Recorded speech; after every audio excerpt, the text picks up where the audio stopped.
You move on to the next scroll. After achieving the form and role of the aspirant, you will continue to the longest path of your journey. You will venture through the 5 temples: purity, courage, humility, wisdom, and loyalty. There you will learn their virtues and undergo a final ritual that will test your merit against these values. These are known as the 5 rites. The rite of purity would help you be at peace with your past. If there's a cycle, if we are living mortal lives over and over in order to reach experience, to reach new knowledge, we're gonna make mistakes and we're gonna have bad experiences as well. So we must purify ourselves, we must cleanse the trauma of death, we must let go of the burdens by listening to the Vespers chime. The rite of courage will teach you to stand against all odds. You must be strong no matter what, because as I just said, you're gonna go through bad experiences as well. You have to bounce back from them. You have to have the resolution. The rite of humility will show you your place in the cosmos, and this is my most favorite. So what does this entail? This entails that your place in the cosmos, you're just a little soul, you're just a little piece of anima, having experiences for your purpose, for your individuality. It goes into the next one. The rite of wisdom will ensure you understand your purpose. So you have a specific purpose. We all do. You want to experience a specific thing, how to be a Tauren, how to be Draenei, and you're gonna experience the loyalty of your friends while you're a Tauren of your tribe, and you're gonna experience wisdom as a Draenei who studies the ways of the light. You may experience betrayal, you may experience pain and suffering, but you will know your place in the cosmos. There's something higher, more high than you. There are the first ones, the eternal ones. They are the source of everything. Everything you see created in the Shadowlands and the world beyond the Shadowlands are part of that first motor, of that first consciousness that we call the Arbiter, the Archon. So the rite of wisdom will ensure you understand your purpose.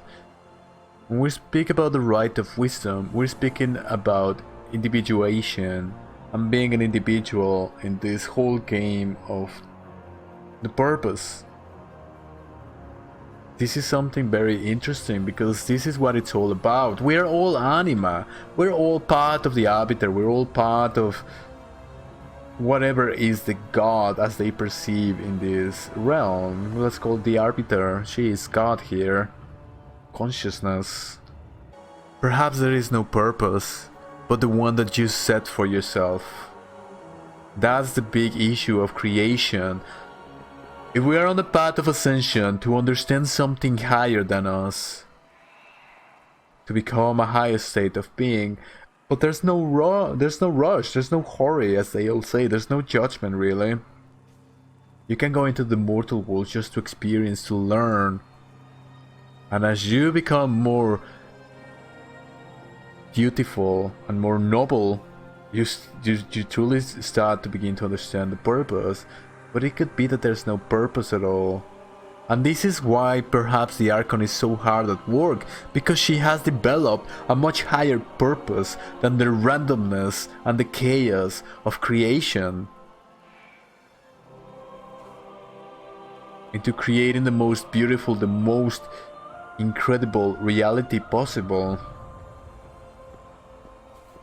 These are tough philosophical questions, and I deal with them in my real project all of the time. This is a real this is a process of individuation. Okay, it's a stupid gaming narrative. It's not what you think. I don't know. Go read Carl Jung. We are all in the process of individuation, and we have to face our own shadow. This is what it's all about. This is what I'm telling you. The psyche, the study of the psyche is more important than anything you ever think you've done and you will do in your life, because the psyche is your soul. The psyche is who you are. Once you let go of your body, you're gonna remain with your psyche. and to try to understand them is the most important thing that you can do in life and beyond, most likely, as this interesting expansion have us know. And lastly, you have the right of loyalty. Will deepen your bonds with those who walk beside you. If we're all anima, if we're all part of the same, there's no difference between me and the person next to me. And this is what... So, this is an interesting one, because we're talking about humility in the whole system of the cosmos, in the whole game that we're playing, the Shadowlands and beyond. We're talking about your individual purpose, your individuality, and we're speaking about loyalty. Those who... You're bond with those who walk beside you. But now, in real life theory, this is the most important thing, loyalty. And this is what we are to learn in the mortal worlds, that your relationships with other people are what matters. And now I'm gonna go off the lore of the Shadowlands because this is important. So every folly, every joy and every regret, what people are reporting in the real near-death experiences is that they experience what others felt through their actions. What does that tell you about the real death experience? Is that is all that matters. How you treat others, how you... And they say that the people who are reporting this loyalty, those who walk beside you, they're saying we're all the same. We're all made from the same.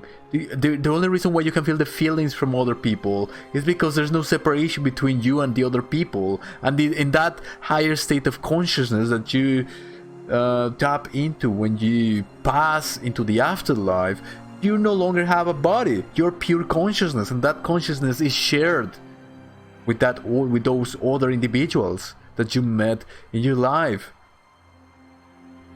And they say it's the little things.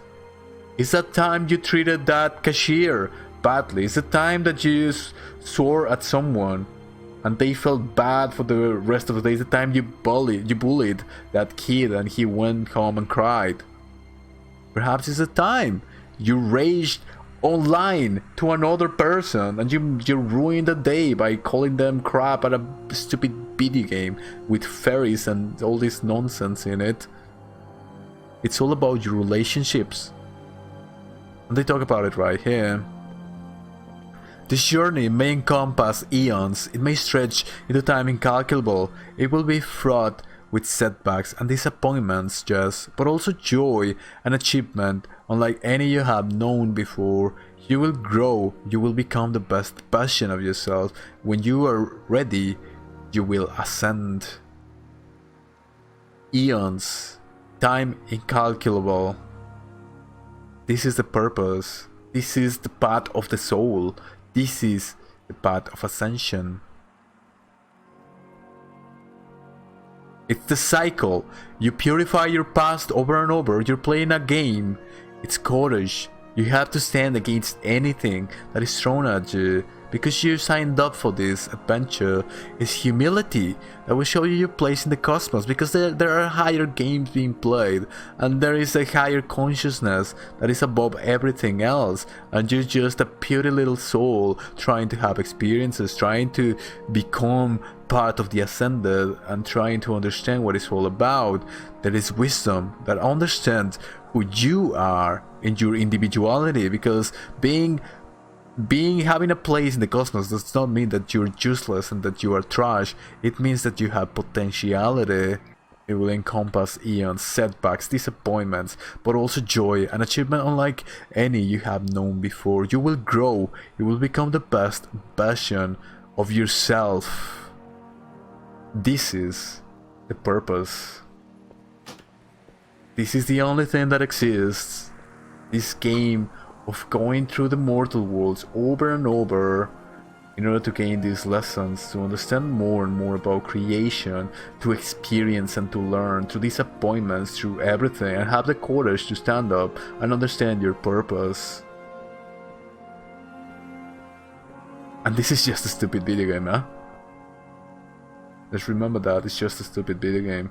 It does not at all encompass what life might actually be.